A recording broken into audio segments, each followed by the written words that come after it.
পাবনা ৩ আসনে এমপি পদপ্রার্থী K M Anarul ইসলামের গণসংযোগ অনুষ্ঠিত।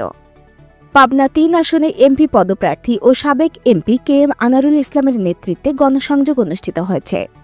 চাটমোহর উপজেলার ফৈলজানা ইউনিয়নের শরৎগঞ্জ বাজার থেকে শুরু হয়ে ধানুয়াঘাটা, ইদিলপুর, কুয়াবাসী সহ বিভিন্ন সড়ক ও হাট বাজারে স্থানীয় জনগণের সঙ্গে কুশল বিনিময় করেন তিনি। সকল শ্রেণী পেশার মানুষের সাথে সরাসরি কথা বলেন এবং এলাকার সার্বিক উন্নয়ন বিষয়ে মত বিনিময় করেন। গণসংযোগ অনুষ্ঠানে প্রধান অতিথি ছিলেন কে এম আনারুল ইসলাম।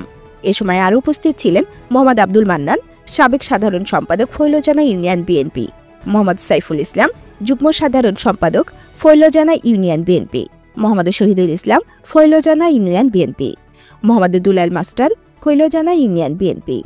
অনুষ্ঠানটি সঞ্চালনা করেন খন্দকার আয়ুব আলী, ফৈলজানা ইউনিয়ন বিএনপি। গণসংযোগ শেষে প্রধান অতিথি কে এম আনারুল ইসলাম জনসমাবেশে বলেন, আমি জনগণের নেতা, জনগণের সাথে থেকে কাজ করতে চাই। জনগণ আমাকে আবারও চান, তাই আমি নির্বাচনে অংশ নিতে চাই। তিনি দেশনেত্রী বেগম খালেদা জিয়ার সুস্বাস্থ্য কামনা করেন এবং দোয়ার মাধ্যমে অনুষ্ঠানের সমাপ্তি ঘোষণা করেন। পাবনা থেকে মোহাম্মদ রবিউল ইসলামের পাঠানো প্রতিবেদনে নিউজ ডেস্ক।